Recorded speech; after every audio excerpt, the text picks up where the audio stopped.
Assalomu alaykum. Siz ochiqni aytganda dasturini tomosha qilyapsiz. Toshkent tobora rivojlanib borayotgan megapolis, lekin mana shu rivojlanish bilan birga bizga barchamizga tanish bo'lgan muammolar ham bor. Bu tirbandliklar, yo'llardagi vaqt yo'qotishlar, asabbuzarliklar va ekologik bosim. Lekin vaziyat ham o'zgaryapti. Poytaxtda transport tizimini isloh qilish, uni raqamlashtirish yoki aholiga qulay muhitni yaratish bo'yicha keng ko'lamli ishlar ham olib borilyapti. Dasturimizning bugungi sonida ana shu o'zgarishlar, yangi yechimlar hamda Toshkentning kelajak transport modeli haqida so'z yuritamiz. Buning uchun studiyamizga ekspertlarni taklif etganmiz. Marhamat, tanishing. Transport vazirligi loyiha ofis rahbari Murod Abidov, Toshkent shahar hokimligi yo'l harakatini tashkil etish markazi bo'limi boshlig'i Ollayor Norbo'tayev, Davlat yo'l harakati xavfsizligi xizmati axborot xizmati boshlig'i Zoir Yo'ldoshev. Assalomu alaykum. Xush kelibsiz. Endi bugungi asosiy mavzuyimiz poytaxtga bag'ishlanadi. Nega? Chunki Toshkent mana tobora megapolisga aylanib borayotgan bir sharoitda albatta transport masalasi dolzarblik kasb etyapti. Ya'ni yuqorida aytgandek, tirbandliklar, vaqt yo'qotishlar, aholining o'sha jamoat transportiga bo'lgan ishonchini u qadar baland bo'lmasligi kabi muammolar bu azaldan ham bo'lib kelgan. Mana bugun ham afsuski ayrim hollarda dolzarblik kasb etyapti. Buning asosiy sababi sifatida shaxsiy avtotransport vositalarining haddan tashqari ko'payib ketishini ham misol qilib keltirishimiz mumkin. O'zi aholini jamoat transportidan ko'ra shaxsiy avtomobillardan foydalanishga majbur qilayotgan, undayotgan omillar nimalardan iborat? Ehtimol bugungi infratuzilmamiz mana shu shaxsiy avtotransportlardan foydalanishga majbur qilayotgandir. Bu masalani bir tomonlama tahlil qilish sal noto'g'ri bo'ladi. Bu kompleks yondashish kerak bo'lgan juda muhim masala. Hozirgi zamonaviy dunyoda aholi uchun eng birinchi kriteriy bu vaqt hisoblanadi. Vaqt ayniqsa megapolislarda juda ham katta ahamiyatga ega bo'lgan bir resurs. Bu resursdan oqilona foydalanish, aholi o'zini vaqtini shunaqa taqsimlash kerakki, hamma ishlarga ulgurish kerak. Shaharlarda ayniqsa bu narsa borgan sari qiyinlashib boradi, chunki o'zimizni kuzatishimizga muvofiq aholini kunlik harakatlanadigan maqsadlari ko'payib boryapti.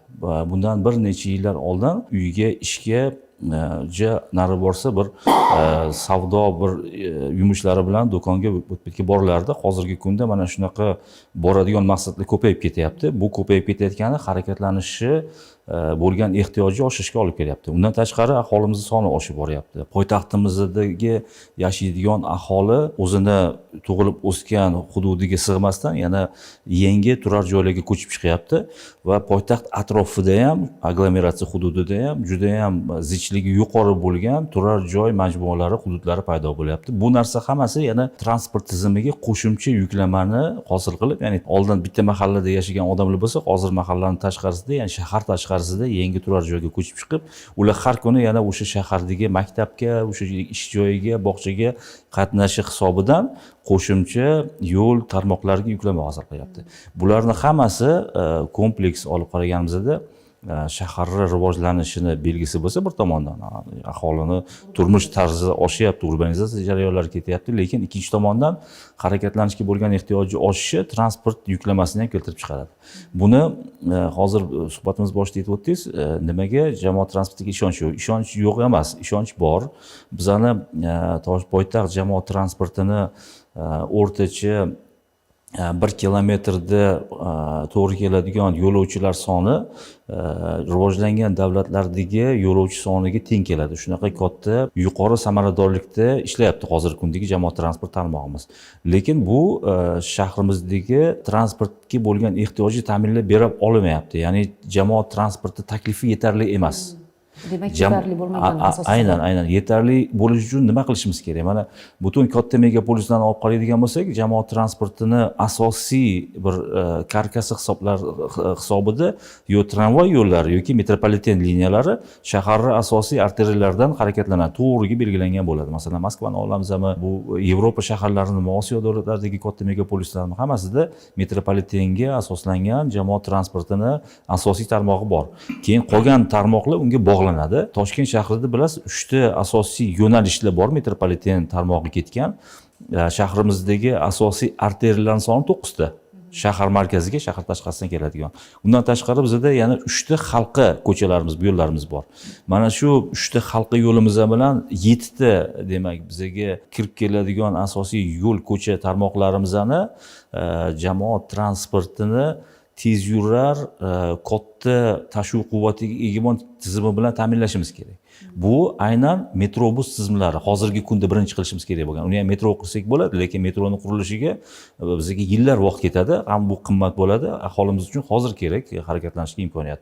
Bir necha yillar oldin rejalashtirilib boshlangan yo'l o'quv o'rtasidan avtobuslarga alohida yo'lak ajratish infratuzilmaviy loyihalarni birinchi bu pilot loyihasi desak ham bo'ladi. O'sha Tursunovlik ko'chasida amalga oshirildi.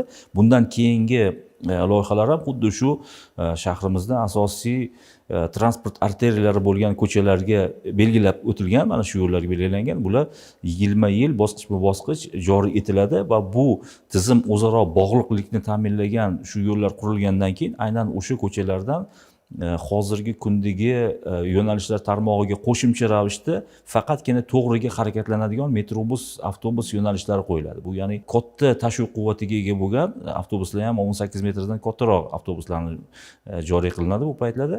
Mana shu tizim orqali biz kunlik aholini harakatlanishga bo'lgan ehtiyojini katta ulushini jamoat transportiga o'tkazish imkoniyatimiz bo'ladi. O'zi tirbandlik qayerdan kelib chiqadi? Mana shu harakatlanishga bo'lgan ehtiyojni katta qismi yengil transport, shaxsiy transportda bo'lsa, yo'l ko'cha tarmog'iga sig'may qoladi. Avtomobillashganlik darajasi O'zbekistonda, Toshkentda xususan rivojlangan davlatlardan ko'ra deyarli 2 baravarga kam. O'zi umumiy olib qaraydigan kam, lekin tirbandlik asosan hozir poytaxtda olib qaraydigan bo'lsak ham avtomobillashganlik darajasi 1000 kishiga 300 taga to'g'ri keladi. O'rtacha kirgan mashinalarni birga sanaganimizda yo'llarimizga avtomobil sig'mayapti. Nimaga? Bizda foydalanish darajasi 100%. Ya'ni har bir shaxsiy avtotransport vositasi egasi u o'zining mashinasidan foydalanadi har kuni.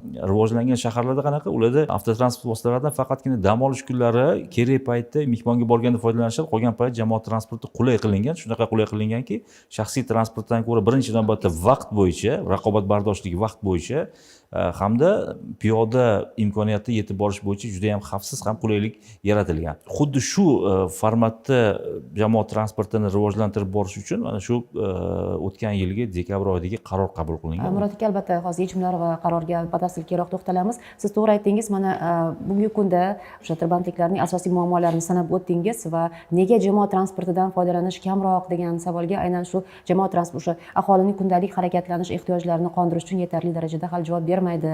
Talab jihatdan emas, balki o'sha son jihatdan javob bermaydi deb aytyapsiz. Endi to'g'ri, tirbandliklar bugungi kunda nafaqat shu vaqt yoki o'sha iqtisodiy yo'qotishlar, balki eng asosiy katta muammo bu o'sha ekologik bosim, ya'ni ekologik muammolarni ham keltirib chiqaryapti. Lekin biz mana oldindan shu tirbandliklar muammosini hal qilish uchun yo'llarni kengaytirgan, biz yangi ko'priklarni qurdik. Lekin paradoksal holat shundaki, qancha yo'llar kengaytirilmasin, qancha o'sha avtotransport vositalari uchun qulaylik yaratilmasin, tirbandliklar kamaysa kamaymagan, aksincha ko'payib borgan. Lekin mana shu ma'noda Toshkentda deylik, mana shunday tirbandlikni muammosini hal qilish maqsadida faqat yo'llarni kengaytirish emas, yana qanday qo'shimcha chora-tadbirlarni qo'llash muhim deb o'ylaysiz? Ya'ni qaysi chora-tadbirlarga e'tibor qaratish kerak? Bu misol uchun raqamlashtirish yoki boshqa yo'nalishlarni sanab o'tsangiz bo'ladi. Haqiqatan ham tirbandlikni oldini olish uchun Ichki ishlar vazirligi va boshqa bir qator vazirlik idoralar bilan birga hamkorlikda loyihalar tayyorlangan va bu loyihalarga muvofiq ishlar ayni paytda amalga oshirilishga kirishilgan. Ya'niki Toshkent shahriga olib keladigan 5 ta yo'l patrul xizmati maskanlari bor Toshkent viloyatidan. Aynan e'tibor qiladigan bo'lsak, hozirgi kunda viloyatlardan keladigan yuk avtomashinalari, yo'lovchi tashish taksilarini pitaklari, ya'ni avtoturargohlari ularga xizmat ko'rsatadi. Toshkent shahrining ichida joylashgan. Bu ham Toshkent shahri markazida yoki shahar atrofida tirbandliklarni eng asosiy yuzaga keltiradigan omillardan biri hisoblanadi. Qolaversa, hozirgi vaqtda mana tig'iz vaqtda, ya'ni ertalabki soat 7 dan 10 gacha, tungi 12:00 dan 21:00 gacha yuk avtomashinalari harakati poytaxt hududida cheklanadi. Qolaversa, bugungi kunda 55 mingdan ziyod yuk avtomashinasi aynan poytaxtda ro'yxatga olinganligini inobatga oladigan bo'lsak, mana shu tig'iz vaqtlarda kerak bo'lsa shahar markazida harakatlanadigan yuk avtomashinalariga ham cheklovlar o'rnatish. Qolaversa, haligi shahar ichida bo'lgan petaklarni Toshkent viloyati hududiga ko'chirib, kelgusida viloyatlardan keladigan yuk avtomashinalari yoki yo'lovchilarga xizmat ko'rsatadigan transport vositalari bevosita o'sha Toshkent viloyatida joylashgan avtoturargohlarda qolib, ularni yo'lovchilariga bevosita Toshkent shahriga olib kelish va o'sha avtoturargohga olib borish bo'yicha jamoat transport liniyalarini oshirish nuqtai nazaridan ayni paytda ishlar amalga oshirilib kelinyapti. Shunday bo'lgan taqdirda anchagina demak Toshkent shahrimizda tirbandlikni oldini olishga ham erishish bo'yicha prognozlarimiz bor. Chunki 800 mingga yaqin Toshkentning o'zida transport vositalari ro'yxatga olingan, ro'yxatlash bo'limlarida. Undan tashqari yana 300 mingdan ortiq avtomashina bir kunda kirib keladi. Hozirgi kunda. Bu degani taxriban 1,1 millionta avtomashina harakatlanyapti Toshkent shahri ko'chalarida degani. Bu ham tirbandlikni kelib chiqishiga eng asosiy omillardan biri. Shuning uchun ham yuqorida mana ekspertimiz ham aytib o'tdilar, o'sha jamoat transportiga ustuvorlik berish, undan to'g'ri va oqilona uni imkoniyatlaridan foydalangan holda tirbandliklarga yechim topish bo'yicha amalga oshirilyapti katta ishlar. Bu yana men aytmoqchimanki, yo'l infratuzilmasi bilan bog'liq deb bo'lmaydi bu tirbandlikni. Yo'l infratuzilmasini kengaytirish va hokazolar bilan. Albatta u yerda tirbandlikka olib kelishi mumkin bo'lgan yoki turli xavf-xatarlarga olib kelishi mumkin bo'lgan omillarni o'rganishlar asosida muntazam ravishda bartaraf qilish chorasi ko'rilishi kerak. Lekin bu asosiy yechim emas. Shundan kelib chiqadigan bo'lsak, o'sha jamoat transporti ustuvorligini oshirish bilan birga bu narsaga erishish mumkin. Qo'shimcha qilmoqchi edim, Musadbek, mana biza tirbandlikni sababini o'rgangan paytimizda umumiy transportlarni soni bu yerda muhim emas, yana aytib o'tdim. Xorijiy davlatlarda transportlar soni bizdan ko'p, aholi soniga hisoblaganda. Bularda foydalanish darajasi kam. Bizada mana aytib o'tyaptilar, 1 millionga yaqin transport vositasi bor, lekin shu transport vositalarimiz bir kunda 5 milliondan ortiq harakatlanishni amalga oshiradi. Ya'ni safar. Soniga nisbatan ko'proq harakatlanadi. 5 millionta safar aynan yengil transportda harakatlanish amalga oshiriladi. 5 millionta mana shu harakatlanish yengil transportda 9 million bor yo'g'i aholimizni manzilga yetkazadi. Taqqoslash uchun yana bitta raqam aytaman. Bor yo'g'i 23 mingta reys qilinadi avtobuslarda, bu ham 1,5 million odam tashiydi. Bu 40 barobardan ziyod samaradorligini farqida ko'rsatyapti-da.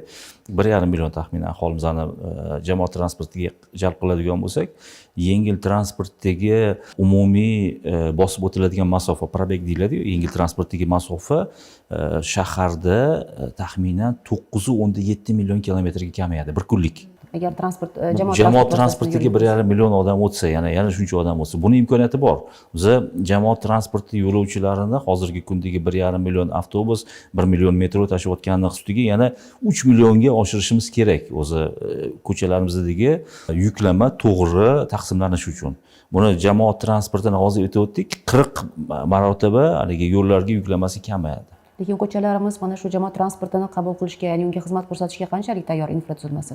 Infratuzilmasi mana boshladik-ku, bu narsani ketyapti, ketma-ketlikda har bitta asosiy arteriyalarimizda to'g'riga harakatlanadigan katta tashviq quvvatiga ega bo'lgan tizimni infratuzilmasini yaratish boshlandi. Mana shu infratuzilma bir-biriga bog'liqligi ta'minlanganda, oxirgi bekatlargacha, shahar chekkasigacha yetib borganda, aynan shu mexanizm ishga tushish boshlaydi. Aynan shu shaharni yuqori bosim bilan ishlayotgan arteriyalarni bosqichma-bosqich yuklamasini kamaytirib borish imkoniyati paydo bo'ladi.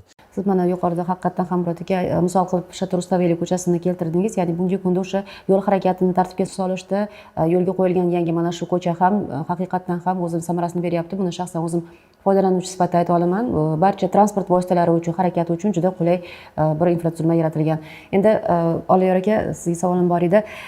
Asosiy yechimlar sifatida, ya'ni yo'l harakatini tartibga solishda asosiy yechimlar sifatida tizimni raqamlashtirish masalalari ilgari surilyapti va shu ma'noda mana Toshkentda misol uchun yo'l tarmog'ini raqamli egizagini yaratish maqsadida intellektual transport tizimi joriy etilishi yo'lga qo'yilyapti. Shunga mana shu tushunchaga sodda tilda izoh berib o'tsangiz, bu nima degani? Ya'ni o'sha yo'l tarmog'ini raqamli egizagi deganda bu o'sha xuddi shunday nusxaga ega bo'lgan elektron bir platforma nazarda tutyaptimi va bu tizim o'sha transport oqimiga qanday ta'sir etadi? Tirbandliklarni kamayish muammosiga qanday xizmat ko'rsatadi? 2025-yil davlatimiz rahbarining qarorlari bilan Toshkent shahar hokimligi qoshida yo'l harakatini tashkil etish markazi tashkil etildi. Shu kungacha bizda tirbandliklarga qarshi choralar olib borilayotgan bo'lsa, ko'cha yo'l tarmog'ini infratuzilmaviy masalalar bo'yicha Toshkent shahridagi ko'chalarda umumiy hisobda 10 ga yaqin tashkilot tomonidan o'sha ko'chalar foydalaniladi. Ya'ni qaysidir svetoforga alohida bir tashkilot, bekatlarga alohida tashkilot, yo'l belgilariga alohida tashkilot javob berardi. Shuning hisobiga, ya'ni ularni ko'chani boshqarishni, ya'ni infratuzilmani rivojlantirish bo'yicha alohida bir tashkilot belgilanmaganligi bois ham tarqoq bo'lgan. Ha, xuddi shunday tarqoq bo'lgan. Hozirda mana Toshkent shahar hokimligi yo'l harakatini tashkil etish markazi ochilgan bo'lsa, markaz tomonidan asosiy vazifa sifatida bu o'sha tirbandliklarni kamaytirishga qaratilgan chora-tadbirlarni amalga oshirish, ya'ni tirbandlikning keltirib chiqarish sabablari biz 100 ga yaqin sabab sanashimiz mumkin. Ya'ni eng bu asosiy sabab o'sha yengil transport vositalarini boyagi jamoat transportiga bo'lgan qatnovga ko'pligi bo'ladigan bo'lsa, yana mayda boshqa yana bir juda ham ko'p sabablar bor. Ya'ni tirbandlik, misol uchun o'qish vaqtlarining yoki ish vaqtlarining bir vaqtda boshlanishi ham, misol uchun tirbandlikni oldini olishga qaratilgan ham 100 ga yaqin choralar bor. Ya'ni chora bu jamoat transporti rivojlanishi. Eng katta qilinadigan ish, eng katta o'zini foydasini beradigan ish bu jamoat transportini rivojlantirish. Markaz tomonidan hozirda intellektual transport tizimi ishlab chiqilmoqda. Intellektual transport tizimi bu 14 dan ortiq modulga ega maxsus tizim bo'ladi va o'sha ko'chadagi barcha svetoforlar, barcha kameralar, barcha datchiklar hammasi ushbu tizimga ulanadi. Hozirda mana markaz tomonidan Toshkent shahrida umumiy hisobda 200 ga yaqin chorrahalarga aqlli svetoforlar o'rnatildi. Bu aqlli svetoforlarimiz, ya'ni kunning har bir vaqtida oqim har xil bo'ladi chorrahada. Mana ertalablari shahar tomonga oqim yuqori bo'lsa, kechki tomon teskarisi. Ya'ni ertalab tig'iz vaqtlarda mana yo'l harakati xavfsizligi xodimlari tomonidan hozirda o'sha qo'lda boshqarilmoqda chorrahalar, ya'ni o'sha hozirgi bizda turgan an'anaviy o'sha svetoforlar bir fazada ishlashi, ya'ni oqim ko'paygan, kamayganligini bilmasligi uchun bu ham o'z-o'zidan bir necha foiz o'sha tirbandlikni keltirib chiqaradi.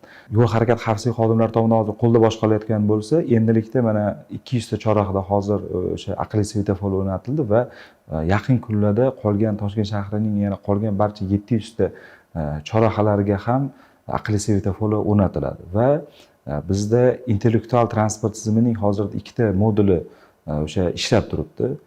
Barcha o'sha svetoforlar orqali hozirda ularni intellektual transport tizimiga integratsiya qilgan holda bizda o'sha markaz tomonidan Toshkent shahrini svetoforlar tizimini intellektual transport tizimi orqali boshqarish imkoniyati yaratiladi. Bu yana bizga nima beradi? Misol uchun oqimga qarab chorrahani boshqarish va maxsus transport vositalari bor, yong'in xavfsizligi yoki tez yordam vositalari A nuqtadan B nuqtaga agar ularga tezkor borishlari kerak bo'lsa, ulardan integratsiya qilinadi va ariza kelib chiqqan holda ularga biz A nuqtadan B nuqtaga yashil yo'lak tashkil qila olamiz. Ya'ni butun bir Toshkent shahrini o'sha markaz tomonidan boshqarib, bu ham bir necha foiz tirbandliklarni oldini olishga yordam beradi va hozirda yana ko'chalarda rekonstruksiya qilish bo'yicha keng ko'lamli ishlar olib borilmoqda 5 bosqichda.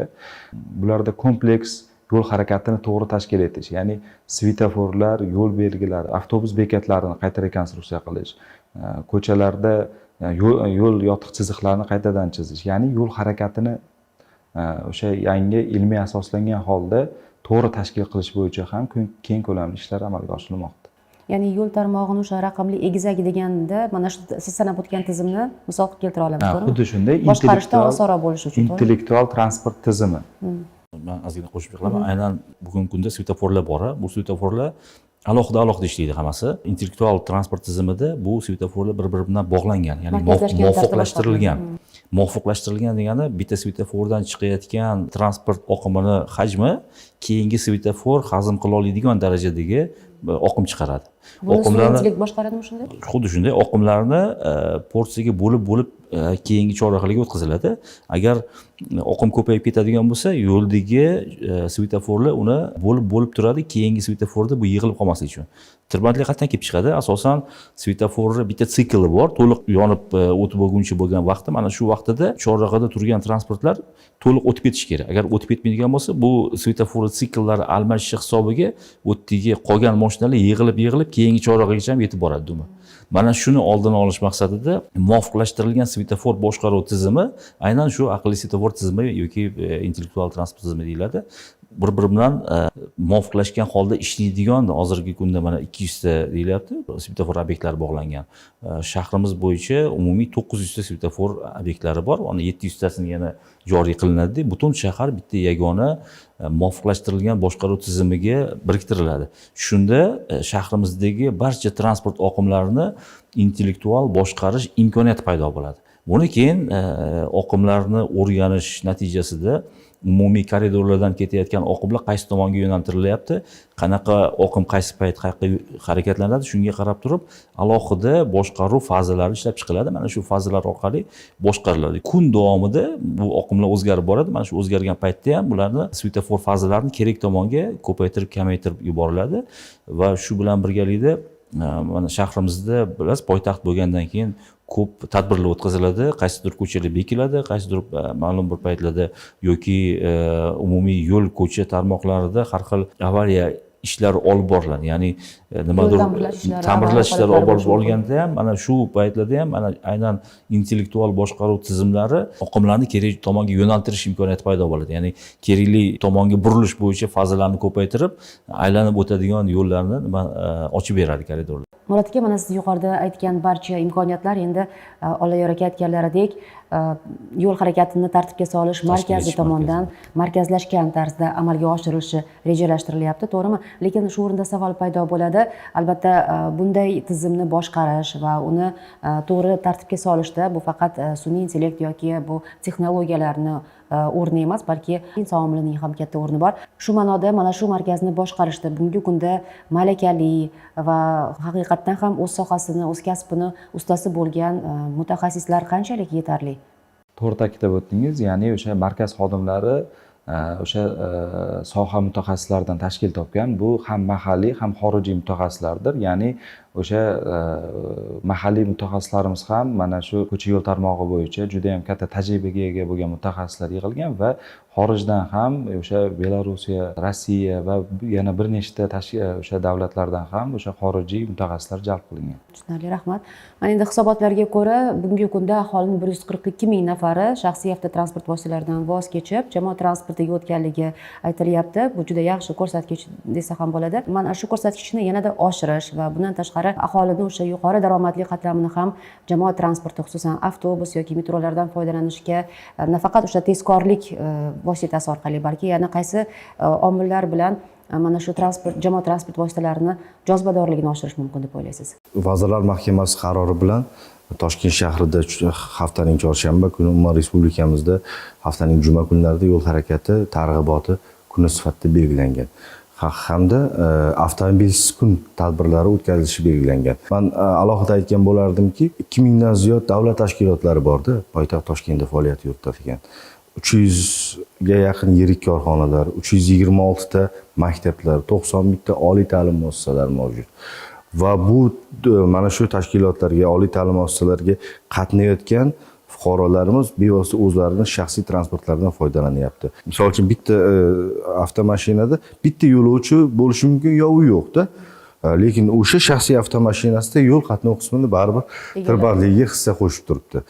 Mana oddiygina talabalarimiz 539 mingta talaba tahsil olayotgan bo'lsa bugun Toshkentda 60 mingga yaqin o'zining shaxsiy avtomashinasida qatnayapti.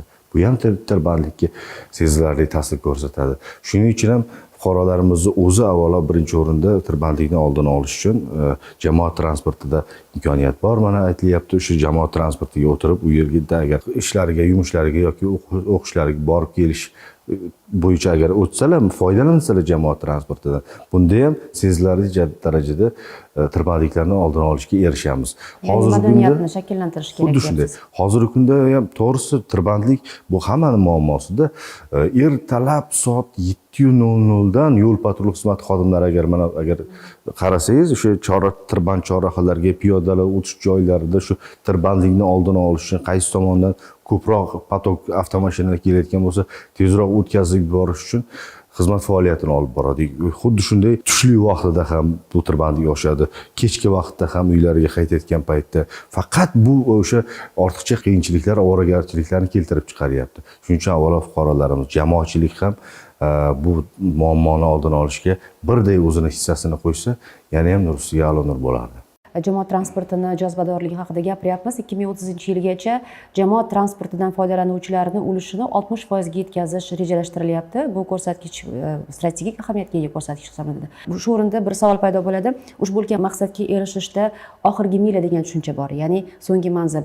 Ya'ni bekatdan to uygacha bo'lgan masofani piyoda yoki mikromobillik vositasi orqali bosib o'tishdagi noqulayliklar hisobga olinadimi mana shu tizimni joriy etishda? O'tgan yili o'sha Shota Rustaveli ko'chasida yuqorida ta'kidlanganidek pilot sifatida avtobuslar uchun o'rta qismda yashil yo'lak tashkil qilindi.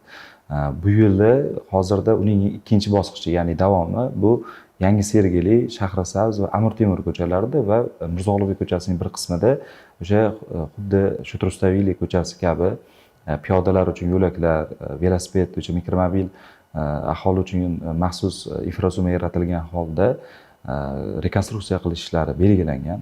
Yaqin kunlardan o'sha hozirda loyihalash ishlari yakunlanish arafasida turibdi. Mana yaqin kunlardan ko'chalarni rekonstruksiya qilish ishlari boshlab yuboriladi va bu ko'chalarimizda faqatgina to'g'ri ta'kidlab o'tdingiz, avtobuslar uchun o'rta qismda yashil yo'lakdan tashqari o'sha maxsus piyodalar o'tish joylari, ya'ni ko'chada faqatgina avtomobil yurmaydi, u joyda piyodalar bor, yo'lovchilar bor.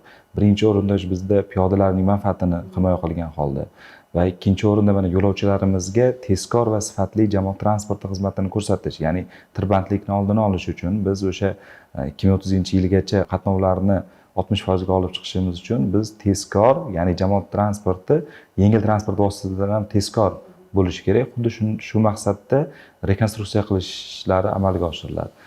Va yengil transport vositalari uchun ham qo'shimcha o'sha avtoturargohlar tashkil qilish, boyagi aqlli svetoforlar orqali chorrahalarda o'tkazuvchanlik qobiliyatini oshirish, o'sha yengil transport vositalarida ham misol uchun A nuqtadan B nuqtaga borish vaqtini qisqartirish belgilab o'tilgan. Shunda mana oxirgi milaga yetib borish muammosi qanday hal bo'lyapti? O'sha ko'chalarda hozirda 5 bosqichda amalga oshirilayotgan, ya'ni rekonstruksiya qilinayotgan ko'chalarda biz infratuzilma qayta ko'rib chiqilyaptiki, ya'ni yo'l harakatini tashkil etish markazi tomonidan iloji boricha o'sha qatnovlar, misol uchun A nuqtadan B nuqtaga yetish masofasi o'rtacha 4 kilometrni tashkil etsa, biz shunday infratuzilma yaratishimiz kerakki, ya'ni eng tez velosiped bo'lishi kerak. Ya'ni 4 kilometrga borishingiz kerak, misol uchun unga yetarli infratuzilma yaratilib berilsa, eng tez siz o'sha velosipedda qatnovni amalga oshirishingiz kerak. Ya'ni jamoat transportidan ham tezkor bo'ladi, agar 4 kilometr bo'lsa. O'rtacha 10 kilometrni tashkil etadigan bo'lsa, bizda yengil transport vositasidan ham ko'ra o'sha jamoat transportida tezkorlikni ta'minlash. Va mana yana bir maqsadimiz bu o'sha 15 kilometrdan ortiq agar bo'ladigan bo'lsa, A nuqtadan B nuqtaga qatnov, bu yana metropoliten tarmoqlarini kengaytirish va metropoliten harakat tarkibini ham yangilab, metropolitenda ham o'sha intervallarni qisqartirish bo'yicha ishlar amalga oshirilmoqda. Va yana bir asosiy ko'rsatkichimiz bor, bu 2030-yilgacha Toshkent shahridagi avtobuslar harakat tarkibida elektrobuslar sonini ham 50% ga yetkazish belgilab o'tilgan. Bu degani har yili 200 ga yaqin elektrobuslar xarid qilinadi. Misol uchun yana bir mana tirbandlik bo'yicha hozir gaplashyapmiz. Sergeliga qatnovchi bir yo'nalishimizga elektrobus qo'yildi o'tgan yili. Biz 2024-yil va 2025-yildagi yo'lovchilar sonini ko'radigan bo'lsak, yo'lovchilar 2 baravarga oshdi. Ya'ni elektrobusga o'tgandan keyin bizda elektrobuslar juda ham o'sha yo'lovchilarimiz tomonidan iliq kutib olingan, juda ham yo'lovchilarimiz yaxshi ko'radi elektrobus. Qulayligi jihatidan. Qulayligi juda ham yaxshi. O'sha zamonaviy barcha talablarga javob beradigan elektrobuslar va har o'sha 2030-yilgacha yana o'rtacha hisobda yana 1000 dona o'sha elektrobuslar xarid qilinishi belgilangan va yo'lovchi oqimi yuqori bo'lgan, o'sha ko'p yuklama tushadigan ko'chalarga maxsus o'sha elektrobuslarda avtobus yo'nalishlari qatnovlari joriy etilib boriladi bosqichma-bosqich. Rahmat. Endi shu o'rinda savolda mana elektrobuslarni aytyapsiz 2030-yilgacha 50% o'lishini oshirish rejalashtirilyapti. To'g'ri, bu yaxshi yechim, lekin Toshkent iqlim sharoitidan kelib chiqib aytadigan bo'lsak, ya'ni yozda jazirama, qishda sovuq iqlim sharoitidan kelib chiqib aytadigan bo'lsak, biz bunday yondashuv bizni elektr energiya tizimimizga og'ir yuklama bo'lmasmikan yoki deylik zaryadlanish infratuzilmani barqaror ta'minlash qanday amalga oshiriladi shu borada? Albatta bu ishlar rejalanishdan oldin birinchi navbatda quvvatlash resurslarini hisob kitob qilinadi. Energetika vazirligi bilan hamkorlikda bu loyihalar alohida bir ishlab chiqilib, hisob kitoblar asosida uni ta'minot tarmog'ini hamda ta'minot tizimlarini to'laligicha avtonom alohida shahar energiya tarmoq tizimidan alohida yaratiladi. Mana hozirgi kunda energiyani generatsiya qilish nuqtalari bor. Toshkent shahri atrofida ham joylashgan. Eng katta nuqtasi bu Tashgires deyiladi. Toshkent elektr stansiyasi bor, Yunusobodning tepa qismida, Toshkent shahrining tashqarisida, ya'ni Xalq yo'lidan tashqarida joylashgan. Ana shu joydan bizani avtobus parklarimizga elektrobuslar zaryad qiladigan, quvvatlanadigan joylarga alohida tarmoqlar tortilgan. Ya'ni olib kelganimizda. Bu ish albatta xuddi shu formatda davom ettiriladi. Keyin yana bitta masalani elektrobuslar quvvatlashi kechasi amalga oshiriladi. Kunduz kuni aholi ehtiyoji bo'ladi, katta bo'ladi. Bu paytlarda elektrobuslar hech qaysi bir tarmoqqa ham umuman elektr energiyasini generatsiya qilayotgan nuqtalarga ham hech nima yuklama bermaydi.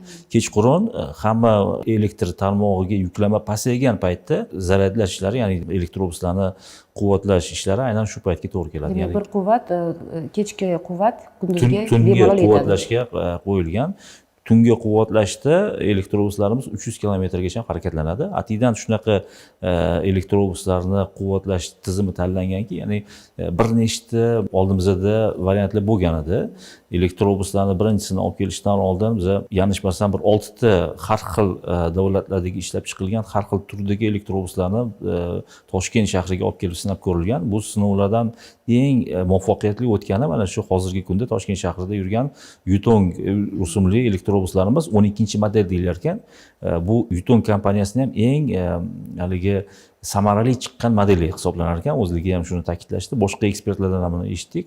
Ya'ni shu model Qayerdan keltiriladi? Xitoyning Yutong kompaniyasi. Bu dunyo bo'yicha elektromobillar ishlab chiqarish bo'yicha mutlaq lider hisoblanadi. Dunyoda elektromobillarni ham, elektrobuslarni ham eng ko'p ishlab chiqarilgan, dunyo bo'yicha eng ko'p ishlab chiqargan kompaniya. Mana shu kompaniyani demak elektrobuslari tanlangan. Bular shahrimizda anomal sovuq va anomal issiq jarayonida ham birinchi keltirilgan 20 ta elektrobus sinovdan o'tgan. Mana shu sinovdan men sizga aytaman, boshqa turdagi juda qimmat bo'lgan, Yevropa brendi bo'lgan, boshqa nomini aytmayman, boshqa avtobuslarimiz ham anomal sovuqda muzlab qoldi. Havo aylantirish sistemasi tizimlari muzlab qolganda elektrobuslarda muammo bo'lmadi, muammosiz ishladi. Ya'ni bu havo iqlim sharoitlariga ham mos. Havo tizimi nimaga bog'liq? Bu eshiklarni ochib yopilishi mana shu kompressorli tizimlarga bog'liq. Qaysidir avtobuslarimizda mana anomal sovuqlarda 23-yil bo'ldi, ya'ni bo'lsam shu 23-yillik anomal sovuqlarda eshiklar muzlab qoldi, yopilmadi. Elektrobuslarda bu muammo kuzatilmadi. Bu demak o'zini eng klimatik og'ir maksimal sharoitlarda ham o'zini yaxshi tomondan ko'rsatdi. Tushunarli, rahmat katta. Zoir aka, mana hozir yuqorida Olloyor aka shahar insonlar uchun qulay tarzda loyihalashtirilishiga o'tilyapti deb aytdilar. Ya'ni aynan yo'lovchilar, piyoda yo'lovchilar uchun ham qulaylik sharoitlari inobatga olinyapti. Ya'ni 2026-yilda, joriy yilda 1200 ta piyodalar o'tish yo'lakchalari standartlarga keltirish masalasi yo'lga qo'yilyapti. Ya'ni standartlarga keltirish degan nima nazarda tutilyapti?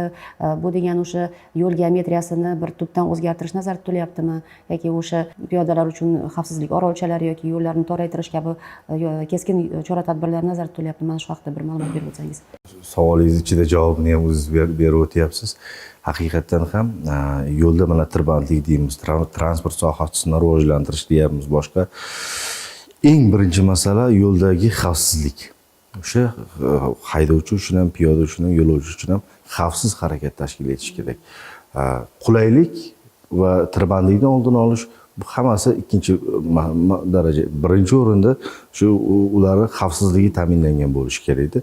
Shu nuqtai nazardan mana shu piyodalar o'tish joylarini, trotuarlarni yoki svetofor bilan jihozlanmagan, mana tartibga solinmagan piyodalar o'tish joylarini hammasini ko'riklar davomida xavfsizligini ta'minlash bo'yicha ishlar o'tkazilyapti. Ulardan men bittagina misol aytaman. Hozirgi vaqtgacha 1,5 mingdan ziyod ta'lim muassasalari, maktablari yonida qavariq piyodalar o'tish joyi qilindi. Bu yer sathidan ozgina baland. Mashina bevosita tezligini pasaytirishga to'g'ri keladi haydovchilarimiz. Va e'tiborlisi aynan mana shu qavariq piyodalar o'tish joylarida o'tgan davrda birorta ham yo'l transport hodisasi sodir etilmadi piyodalar bilan bog'liq. Ya'ni avtomashina kelyapti, yo'l beryapti piyodalarga aynan bu joylarda. Chunki nima deydi, yo'l belgisi bor, qavariq ko'rsatuvchilar. Uzoqdan u narsani ko'rib bo'lmaydi. Yo'l belgisini ko'radi va bevosita agar u o'sha yuqori tezlikda harakatlansa, transportiga yo o'ziga qanaqadir zarar yetishi mumkin. Birinchi o'rinda albatta yo'lda piyodalarga yo'l berishi majbur, xohlasa tezlik pasaytiryaptimi, to'g'ri keladi yo'l berishga. Shundan kelib chiqib, mana avariya bo'lmayotganligini ham inobatga olib, kelgusida barcha ta'lim muassasalarining yonida aynan avtomobil yo'llari yoqasida joylashgan. Bu davlat va xalqaro avtomobil yo'llarida bu qavariqni qo'yib bo'lmaydi. Demak, uni ham o'ziga yarasha shartlari boshqasi bor. O'sha belgilangan tartibda shu jihozlash va svetoforlashtirish, kameralashtirish yo'nalishidagi ishlar amalga oshirib kelinyapti. Undan tashqari har bitta ta'lim muassasasiga bugungi kunda ichki ishlar idoralarining xodimlari biriktirilgan. Va mana shu xodimlarga hozirgi kunda vazifalarga ham kiritilyaptiki, o'sha tig'iz vaqtda chiqib piyodalarning xavfsizligini ta'minlab turish. Shu xavfsiz o'tishlar uchun ayniqsa maktablar yonida. Rahmat katta. Endi suhbatimizga ajratilayotgan vaqt ham nihoyalab boryapti, lekin bir ikkita yana savollarim bor, javobsiz qolmasa shu boisdan savol beraman, iloji bo'lsa tezroq va qisqaroq javob beramiz. Mana yana bir asosiy muammoga to'xtalmoqchi edim, masalaga. Bu asosan bugungi kunda ko'pchilik o'sha haydovchilarning noroziligiga sabab bo'layotgan bir masala, bu pullik avtoturargohlar masalasi. Chunki bu ham bir yo'l harakatini bir bo'lagi sifatida talqin qilinadi. Bunda yondashuv shahar markazidagi o'sha deylik yuklamalarni kamaytirishda xizmat qilishi mumkin, lekin shu o'rinda savol paydo bo'ladiki, qanchalik mana shunday pullik avtoturargohlar o'rinli joylashtirilyapti, to'g'ri joyga joylashtirilyapti. Chunki mana ko'ryapmiz, ishxona joylari, korxonalar obyektlarni oldida o'rnatilyaptiki, o'sha obyekt korxonalarning o'zining ishchi xodimlari bor. Ular har kuni uzoq masofalardan bo'lishi mumkin. Ishxonasiga qatnaydi avtotransport vositasida, lekin ular majbur bo'ladi o'sha pullik joyga qo'yish yoki bo'lmasam boshqa joylarga qo'yishga. Pullik joyga qo'yaman desa, agar buni oylikda hisoblaydigan bo'lsak, bu katta xarajatlarni keltirib chiqaradi. Va tabiiyki xodimlar yoki boshqa o'sha har kuni shu yerga qatnaydigan fuqarolar yon atrofdagi o'sha turar joy majmualari dargohlariga qo'yishga majbur bo'ladi, pala-partish holda, yoki deylik o'sha trotuarlarga, boshqa bir tor ko'chalarga qo'yishga majbur bo'lyapti.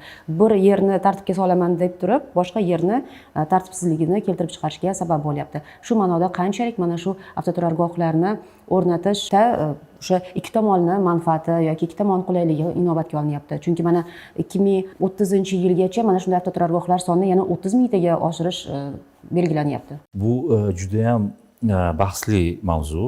Juda ko'pchilik aholimiz ikkiga bo'linadi bu mavzuda. Bir tomondan avtomobilchilar bo'lsa, bir tomondan piyodalar, jamoat transport foydalanuvchilari. Shahrimiz hududi bu jamoatchilikka tegishli, shahrimiz aholisiga, shu yerda yashaydigan, ishlaydigan, mehnat qiladigan, shu ko'chalarda harakatlanadigan, ya'ni ko'p qavatli uylarda yashab, tashqariga chiqib, nafas olib, yozgi kunida yashil hududlarda nafas olishga ehtiyoji bo'lgan aholini tegishli hudud hisoblanadi. So'nggi yillarda bir e'tibor berib qaraydigan bo'lsak, yo'llar bo'yida joylashgan yashil hududlar deyarli betonlashtirib, avtoturargohlarga aylantirib bo'lingan edi. Aynan shu elementni ham juda katta bir media kompaniya qilib, ayrim blogerlar tomonidan aylantirilyapti. Ya'ni yo'l chetida tayyor avtoturargoh qilingan edi, uni bekitib qo'yib, yo'lni qatnov qismiga pullik turargoh qilyapsizlar deb. Bu narsani birinchi o'zi sababi yashil hududlarni joyiga qaytarishimiz kerak. Suv shimadigan hududlarni, ya'ni yer nafas olish kerak. Mana shu ochiq yer bo'lganda, u yerda yomg'ir suvlari kirish kerak, nafas olish kerak, u yerda biologik jarayonlar davom etishi kerak. Mana shu joylarni biz shahrimizda deyarli juda katta qismini betonlashtirib, asfaltlashtirib bekitib tashlaganmiz-da. Bu oddiy holatga aylanib boryapti oxirgi yillarda. Mana shularni orqaga qaytarish aynan yo'l bo'yi parkovkalarni tartibga solish orqali birinchi qadam tashlanadi. Bu asosiy katta yo'llarda ham, katta transport arteriyalarning bo'yida ham bu narsa ham yodda kuzatilgan.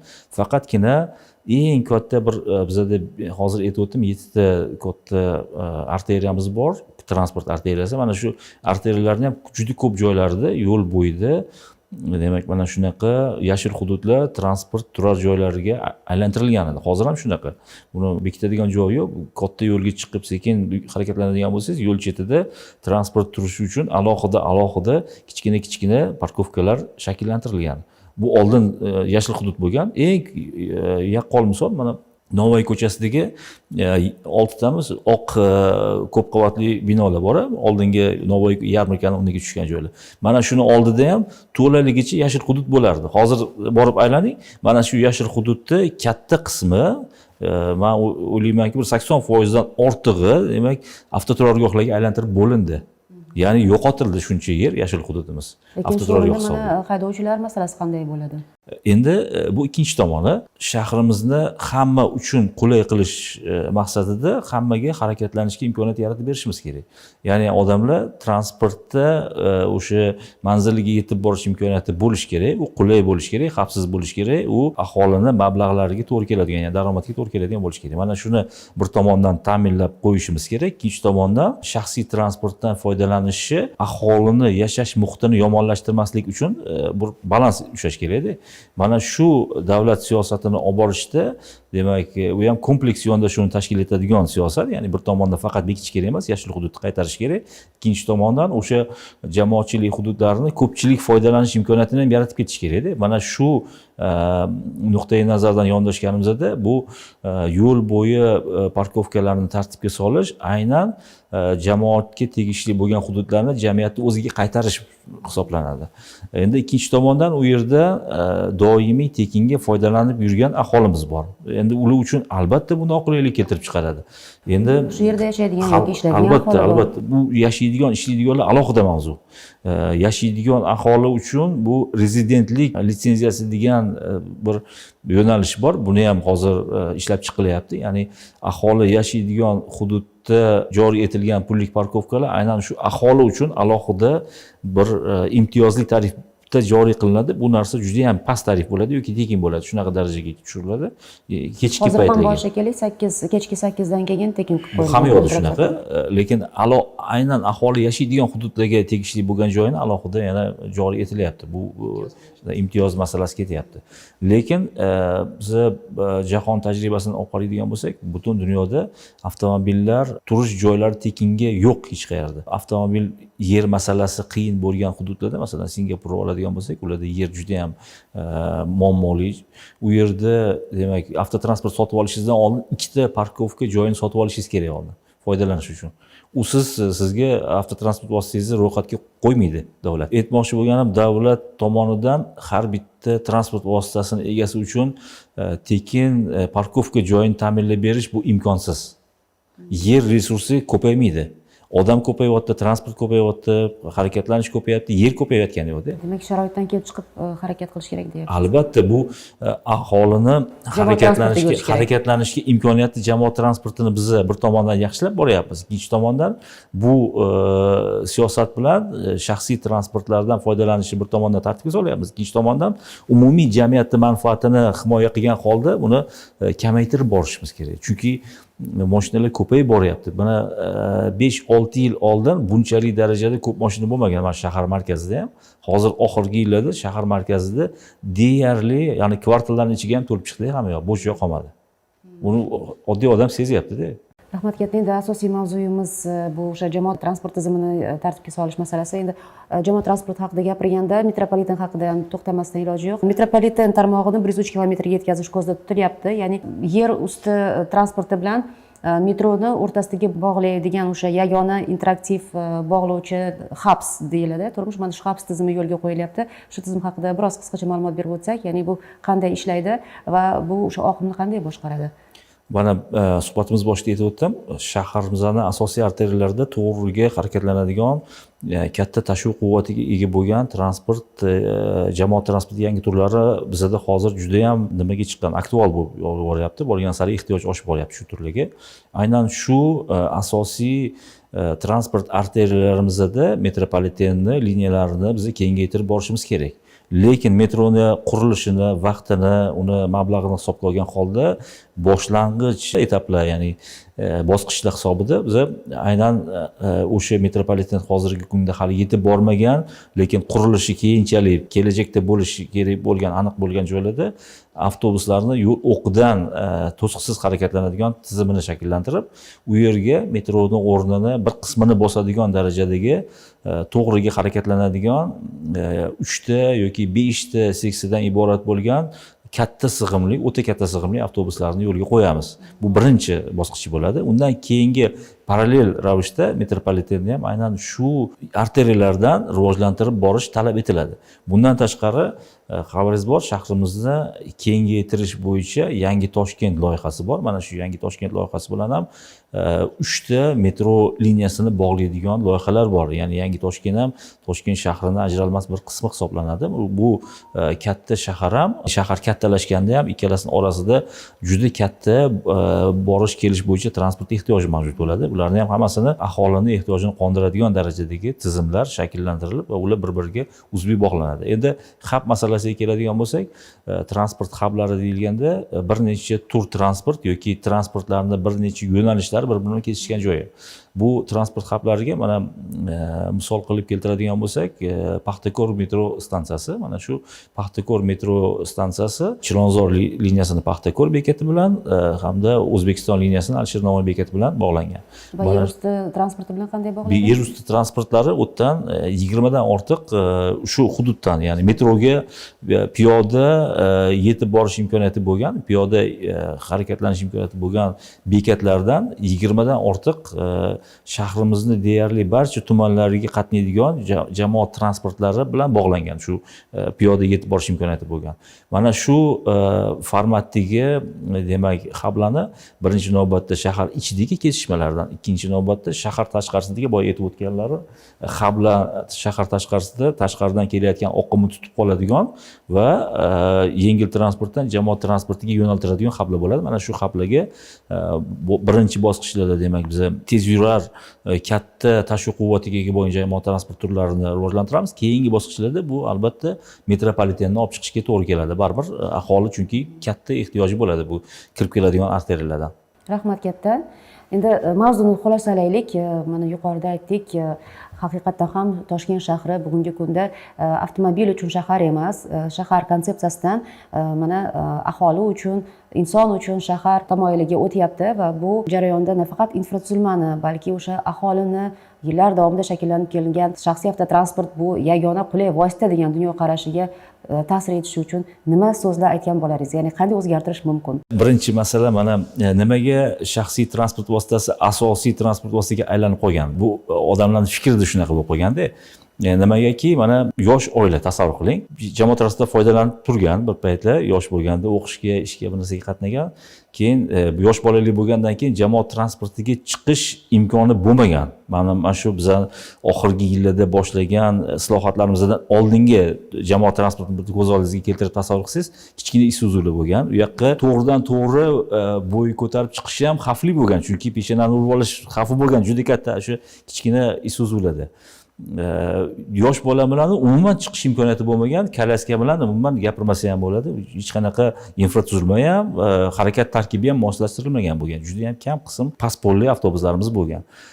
Mana shu holat jamiyatda harakatlanishga imkoniyati bermagani uchun butun jamiyat a'zolarida shaxsiy transport bo'lmasa hech qayerga chiqa olmaysan degan bir ichki tuyg'u, bu tushuncha shakllanib qolganda, jamoat transportdan foydalanish qariyalarga, yosh bolalilarga eng asosiy bir imkoniyat bo'lmagan. O'zbekchilikda oilada hurmat qilinadigan birinchi yosh bolaga, qariyalarga hurmat bilan ular uchun birinchi komfort uslovlarni sharoit yaratib berishimiz kerak. Mana shu sharoitni yaratish uchun ham birinchi navbatda jamiyatda o'z o'rnini tasdiqlash uchun odamlar mashina olish kerak bo'lgan. Shunga haligi jamiyatni maqsadi, yoshlarni asosiy hayotdan maqsadi birinchi navbatda mashina olish bo'lgan. Shunga qaratilib mana shu tushuncha kirib qolganda, mana hozir jamoat transportimiz shunaqa darajada rivojlanyaptiki, aholini barcha qatlamlari, xususan yosh bolali onalarga ham, hattoki homilador ayollarga ham mo'ljallangan alohida o'rindiqlar bor hozirgi kundagi zamonaviy avtobuslarimizda. Shunchalik darajada komfort sharoitlarki, telefoningizni zaryadlash tizimlari ham mavjudda. Mana shu tizimlar endi oldingi tabiiy ehtiyojdan kelib chiqib singib qolgan qarashlarning o'zgarishiga sekin-sekin sabab bo'lyapti. Hozirgi yangi avlodda bor bu narsa, hammada emas, ayrim yangicha fikrlaydigan yangi yoshlarimizda bu narsa sekin-sekin shakllanib boryapti. Shaxsiy transportdan ko'ra jamoat transporti qulayligi yoki juda zarur bo'lgan paytda taksidan foydalanish yoki haligi avtomobillar prokatlari chiqib ketdi. Mana shu tizimlardan zarur bo'lgan paytda foydalanish bo'yicha sekin-sekin dunyoqarash o'zgarib boryapti aholimizni. Haqiqatan ham to'g'ri fikrlar aytilyapti. Yana bir tomoni, yo'lda jamoat transportiga sharoit yaratiladimi, tirbandliklarni oldini olish bo'yicha qancha ishlar, harakatlar qilindi yoki xavfsizlikni ta'minlash bo'yicha qilinayotgan hamma ishlar, bularning hammasi qilinaveradi. Lekin birinchi masalalardan yana biri shuki, bu yo'l harakati madaniyatini oshirish. Bevosita o'zi tirband bo'lib turib, o'zi qatnov qismida bugun mana 5 milliondan ziyod avtomashina bor O'zbekistonda. Bir yo'nalishdan ikkinchi yo'nalishga shaxmat uslubida mana ko'pchilik haydovchilarni boshqa harakat ishtirokchilariga hurmatsizligini ifodalab, misol uchun o'zini yo'lda kelayotgan boshqa avtomashinani qisib ketib, yo'nalishlarni keskin o'zgartirib, tez harakatlanishi va boshqa yo'l harakat qoidalarini qo'pol ravishda buzilishi natijasida ham bu tirbandliklar hosil bo'lishiga katta sabab bo'ladi. Misol uchun biz rivojlangan davlatlar haqida gapiryapmiz, ularga ko'p mana ijtimoiy tarmoqlarda havas qilinadi, boshqa qilinadi, lekin o'sha rivojlangan davlatlardagi yo'lda kechiktirib bo'lmaydigan xizmatlar, ya'ni tez yordam, yong'in qutqaruv avtomashinalariga ajratilgan yo'ldan biror qanchalik tirbandlik bo'lmasin, o'sha yo'lda hech kim yurmasligini mana videolarda ko'ramiz. Yoki qanaqadir tez yordam kelib qolsa, hamma yonib ketmaydimi? Nima ishga boryapti? Hammasi 10-daraja. Hamma birinchi o'rinda tez yordam o'tkazadi yoki yong'in qutqaruv avtomashinasini o'tkazishdagi madaniyatini ko'rib, to'g'risi hamma hayron qoladi, hamma havas qiladi-da. Mana shu darajada yo'l harakati madaniyati ham o'z o'rnida shakllanib borishi kerak. Shundagina mushtarak qilinayotgan ishlar bilan birga biz maqsadga yeta olishimiz mumkin. Shuning uchun haydovchilarimizdan ko'proq yo'lda harakatlanganda madaniyatliroq bo'lishi, yo'l harakat qoidalariga amal qilishlarini so'raymiz. Yoki piyodalar yo'li belgilanmagan qatnov qismidan yana kolyaskada bolasini yetaklab o'z hayotini xavfsiga qo'yib o'tayotgan ayollarimizni, yosh ulug'larimizni ko'rib qolamiz bir xildada.